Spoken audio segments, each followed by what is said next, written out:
Yesu Kristo asifiwe sana, ndugu wasikilizaji. Mimi naitwa Askofu Victor Thaddeus Chisanga. Na wasalimu wote kwa jina la Yesu Kristo.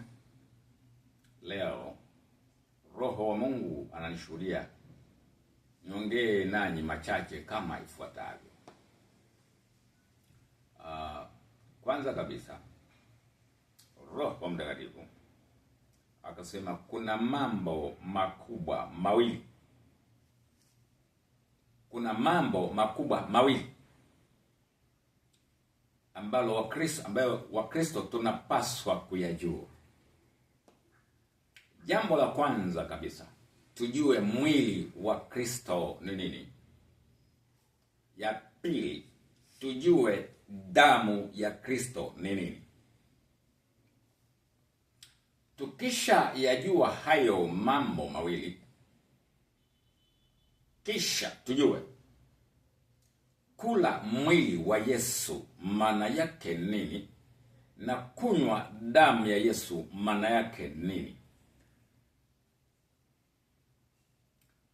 Kwa maana katika kitabu cha Yohana sura ya 6 mstari wa 54, Yesu anasema wazi kwamba aulaye mwili wangu na kuinywa damu yangu, huyo ndiye mwenye uzima wa milele, na mimi Kristo nitamfufua siku ya mwisho. Sasa damu ya Yesu ni nini? Mwili wa Yesu ni nini? Na kula mwili wa Yesu na kunywa damu ya Yesu maana yake nini? Sasa haya nataka nikuelezeni. Roho Mtakatifu akasema yamkini maelezo haya anaeleta kama vile kwa mwanzoni kabisa, kama vile haje kuletwa katika mwili wa Kristo. Sasa mimi ndivyo niambia. Sasa kwanza tuende simple, wepesi sana. Mwili wa Yesu, nadhani wengi tunajua kwamba mwili wa Yesu neno la Mungu, na vile vile inawezekana hapo sio wengi sana, wachache wanajua kwamba damu ya Yesu ni maombi, na ndivyo ilivyo. Lakini kula mwili wa Yesu, sasa kula mwili wa Yesu, mwili wa Yesu ni neno la Mungu. Sasa kula mwili wa Yesu, anasema ni pale ambapo tunashiriki neno la Mungu tukiwa tumefunga, tukiwa hatujala hatujanywa, ndipo tunakula mwili wa Yesu. Kama umekula chakula hiyo siku, unasoma Biblia, unasikia mafundisho, huli mwili wa Yesu, hapana. Sana sana unakula mwili wako mwenyewe, kwa sababu ugali na maji ndio mwili wako mwenyewe. Na vile vile kwamba damu ya Yesu ni maombi, sawa, lakini kunywa damu ya Yesu ni kuomba tungali tumefunga, tukiwa na dhabihu. Dhabihu ndio mfungo. Kwa hiyo maombi ya dhabihu ndio kwa maombi ya dhabihu tunakunywa damu ya Yesu. Kwa maombi ya kufunga tunakunywa damu ya Yesu. Na kwa neno la dhabihu tunakula mwili wa Yesu. Kwa neno la kufunga tunakula mwili wa Yesu. Sasa haya maufunuo haya, Roho Mtakatifu akaniambia Chisanga, nikasema naam. Akasema tazama mashariki. Nikatazama upande wa mashariki, nikaona jua ndio linatoka kwenye bahari, linataka lianze kupaki. Ndio kwanza bado ncha yake ya chini imegusa bahari, na jua lenyewe ilikuwa na rangi ya njano, alafu linacheza kwa uchanga namna hiyo kwamba hata mionzi yake haikuumizi kwenye macho. Akaniambia unaliona ile jua? Nikasema naliona, ni jua ndio linazuka. Akasema sawa sawa, ndio ujumbe huu ndio unazuka toka katika siri yangu, ndio sasa nauleta duniani uweze kuimulika dunia, na uleta ujumbe kupitia wewe. Nikasema mzee mimi? Akasema ndio. Nikasema sistahili. Akasema mimi nimekuchagua wewe nipitishie ujumbe huu, kufikishia mwili wa Kristo, ili mwili wa Kristo kuanzia sasa wajue kwamba kula mwili wa Yesu ni kusoma Biblia tukiwa tumefunga, kwa lugha nyingine ni kusoma Biblia tukiwa na dhabihu. Itoeni miili yenu iwe dhabihu, ndio ibada yenu yenye maana. Na kunywa damu ya Yesu ni kuomba tukiwa tumefunga, yaani tukiomba tukiwa na dhabihu. Itoeni miili yenu iwe dhabihu, ndio ibada yenu yenye maana. Kwa maana kama hatuna dhabihu tunakwenda ibadani, anasema ibada tunayokwenda kuifanya haina maana.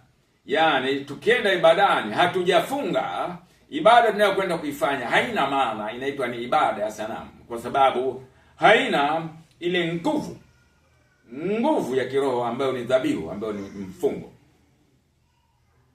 Sasa Yesu akasema, aulaye mwili wangu na kuinywa damu yangu, huyo ndiye ana uzima wa milele.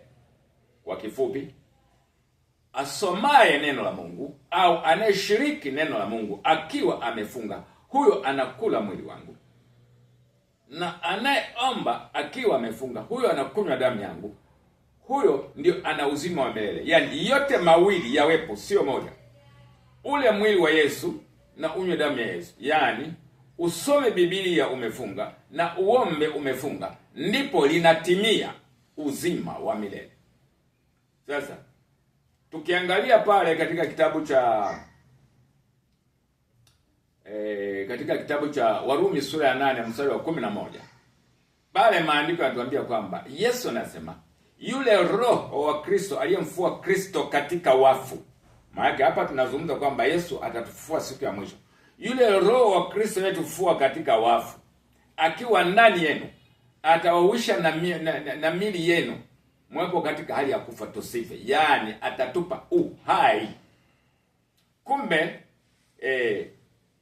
uhai anaposema aulaye mwili wangu na kunywa damu yangu, mwenye kushiriki neno amefunga na mwenye kuomba amefunga, ana uzima wa milele. Ule uzima wa milele ni Roho Mtakatifu. Maana ya uzima wa milele ni Roho Mtakatifu. Sasa turudi hapa.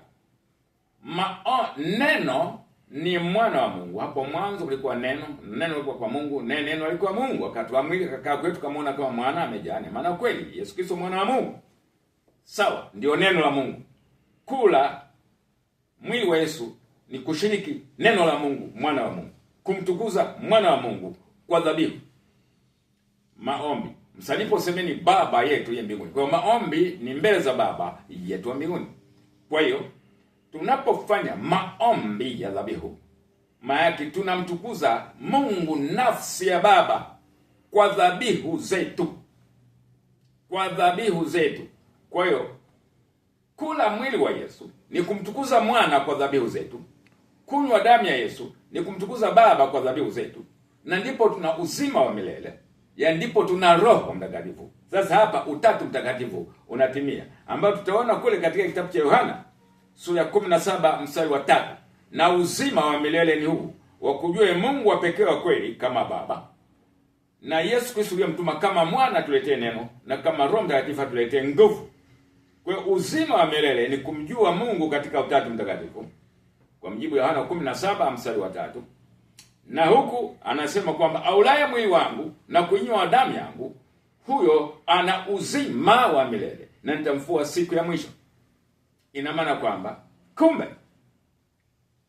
maana ya kumjua Mungu wa pekee wa kweli, au kujua Utatu Mtakatifu kwa kifupi, kujua Utatu Mtakatifu ni kujua kusoma neno au kushiriki neno tukiwa tumefunga, na kujua kushiriki maombi tukiwa tumefunga. Hapo ndipo tutakuwa na uzima wa milele.